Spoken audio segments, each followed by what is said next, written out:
Hello students, आज के lecture में मैं आपको रिडम्पशन ऑफ प्रेफरेंस शेयर सिखा रहा हूं और यहां पर मैं आपको दो कंडीशन में रिडम्पशन ऑफ प्रेफरेंस शेयर सिखाने जा रहा हूं। Firstly, redemption of preference shares at par out of profit. Profit में से हम प्रेफरेंस शेयर्स का रिडम्पशन एट पार कैसे करेंगे। कभी कभी क्वेश्चन में ये जानकारी नहीं होती कि कंपनी किस सोर्सेज से प्रेफरेंस शेयर्स का रिडम्पशन करने जा रही है। तो उस कंडीशन में प्रेफरेंस शेयर्स का रिडम्पशन करते समय इस पॉइंट को ध्यान में रखें, यह मानते हुए प्रेफरेंस शेयर्स का रिडम्पशन करें कि कंपनी के पास जो प्रॉफिट है वो एनफ है जिसमें से कंपनी इजीली प्रेफरेंस शेयर्स का रिडम्पशन कर सकती है। सबसे पहले जब प्रॉफिट से प्रेफरेंस शेयर्स का रिडम्पशन किया जाता है तो उस कंडीशन में सबसे पहले capital redemption reserve account create किया जाता है और ये कैपिटल रिडम्पशन रिजर्व अकाउंट उतनी अमाउंट से क्रिएट किया जाएगा जितनी अमाउंट्स का हमें प्रेफरेंस शेयर्स का रिडम्पशन करना है। जैसे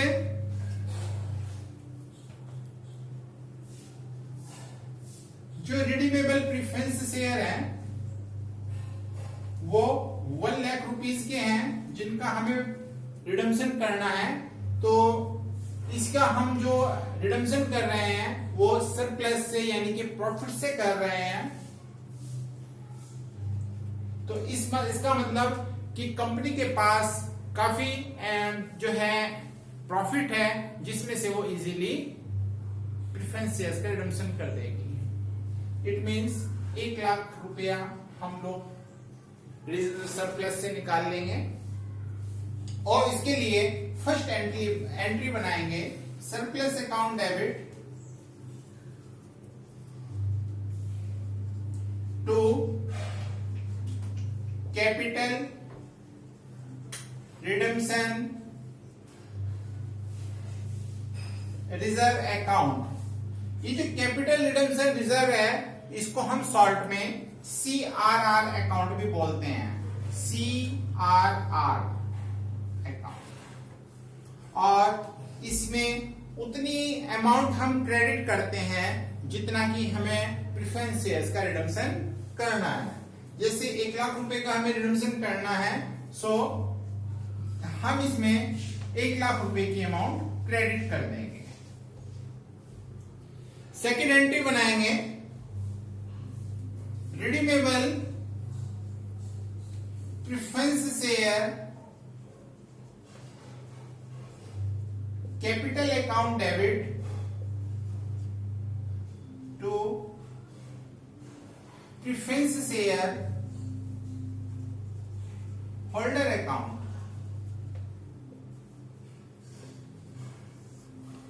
इसमें हम वो अमाउंट डालेंगे जितना अमाउंट हमें प्रेफरेंस शेयर्स को पेड करना है। सेकंड एंट्री होगी preference share holders account debit to bank account.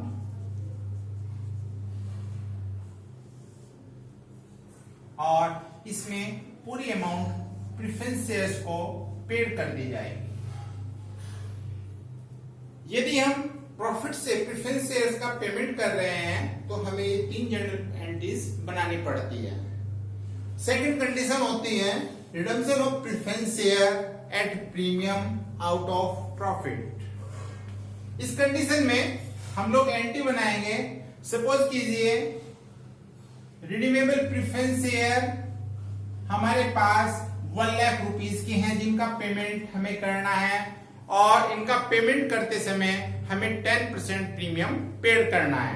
10% premium it means 10,000 और इसका जो हम पेमेंट कर रहे हैं वो कर रहे हैं आउट ऑफ प्रॉफिट। तो हम सरप्लस से हम ये अमाउंट पेड करेंगे। 1 लाख रुपया तो हम पेमेंट करेंगे प्रेफरेंस शेयर्स के लिए और 10,000 पेमेंट करेंगे प्रीमियम के लिए। अब इसके लिए हम लोग एंट्री बनाएंगे, surplus account debit to capital redemption reserve account, जिसको जैसा कि मैंने अभी बताया इसको शॉर्ट में हम CRR अकाउंट्स भी बोलते हैं, और to premium on redemption of preference share. अब हम इसमें अमाउंट क्रेडिट करेंगे, 1 लाख रुपीज तो कैपिटल के हैं और 10,000 रुपीज प्रीमियम के हैं, तो टोटल हो जाता है ये 1,10,000।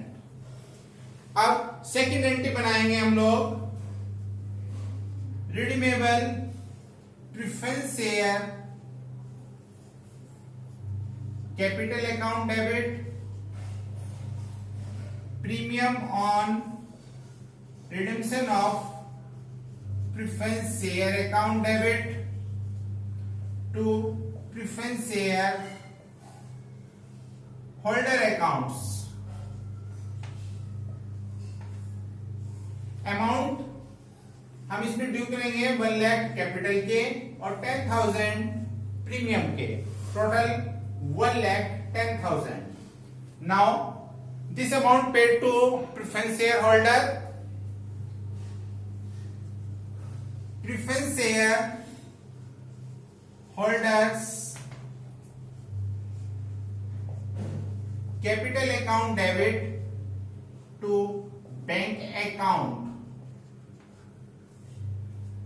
प्रेफरेंस शेयर होल्डर्स को हमें जो टोटल कैपिटल पेड करनी है वो है 1,10,000। So 1,10,000 paid to preference share capital. Premium पे भी प्रेफरेंस शेयर्स का पेमेंट करते समय एंट्रीज बनाएंगे, लेकिन इसमें ध्यान रहे कि इसमें प्रीमियम को हम लोग सरप्लस से पेड कर रहे हैं। Thank you.